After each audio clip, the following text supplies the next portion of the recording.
Hello everyone! Kung bago pa lang kayo sa aking channel, mag-subscribe na kayo at i-hit ang notification bell para lagi po kayong updated sa mga balitang napapanahon.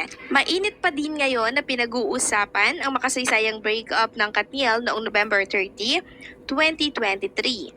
Ilang araw na ang nakakalipas pero eto pa din ang pinag-uusapan at pinagtatalunan ng mga panatiko ng Katniel at panatiko ni Andrea.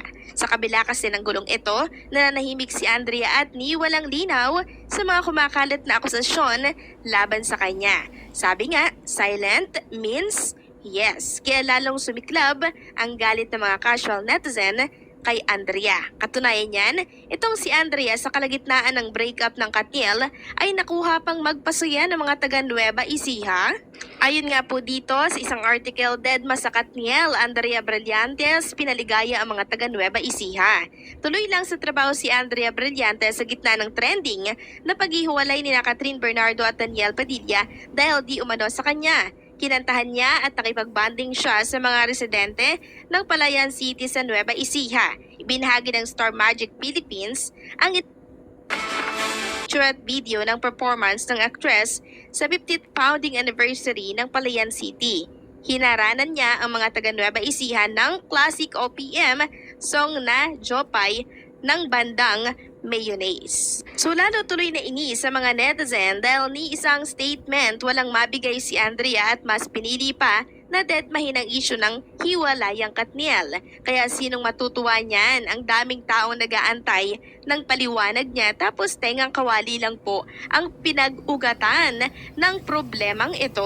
Samantalang ikakatuwa naman ng mga fans ng Katniel na makikita nilang magkasamang muli sila Catherine Bernardo at Daniel Padilla dahil itong si Catherine at si Daniel po ay pumayag na makasama ang isa't isa sa isang event. At ayon nga po sa kumpirmasyon ng isang article, Catherine Bernardo at Daniel Padilla pumayag magsama sa isang okasyon ng ABS-CBN kahit break na. Ayon dito, ipinagluksa ng Katniel fans ang paghiwalay ni Catherine Bernardo at Daniel Padilla dahil hindi nila matanggap na hantong sa wala ang 11 taong relasyon ng kanilang mga iniidolong artista. Kinumpirma ni Catherine at Daniel ang kanilang breakup noong nakarang Huwebes, November 30, 2023. Pero tsak na ikakatuwa ng mga tagahanga ng Katniel Love Team na pumayag sina Catherine at Daniel na magsama sa isang malaking okasyon ng ABS-CBN at ito ang kanilang dapat abangan.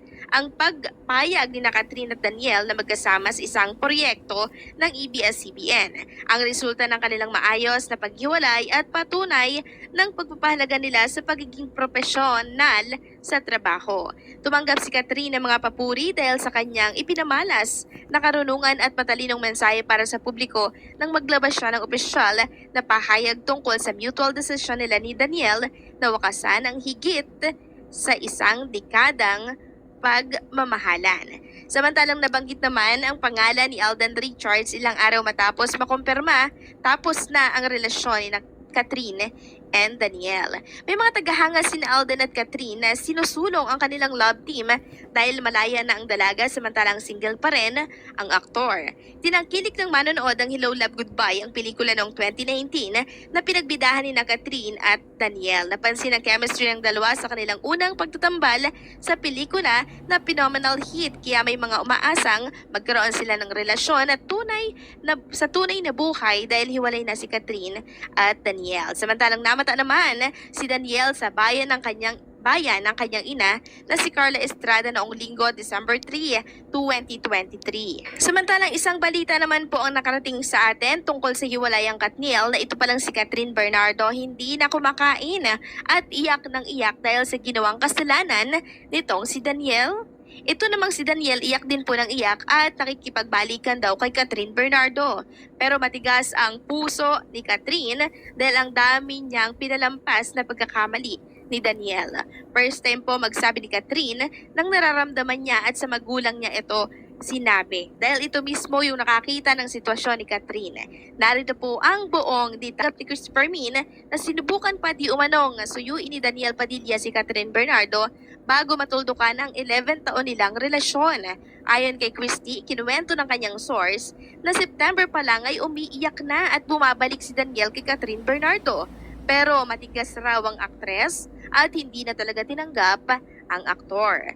Meron akong source na nagkwento sa akin, sabi po ni Christopher Min, kung paano at bakit nagsabi na si Catherine sa kanyang mga magulang tungkol sa kanila ni Daniel. September, si Daniel pabalik-balik daw na umiiyak. Bumabalik kay Catherine pero matigas na ang puso ni Catherine Bernardo, chika ni Christy sa showbiz.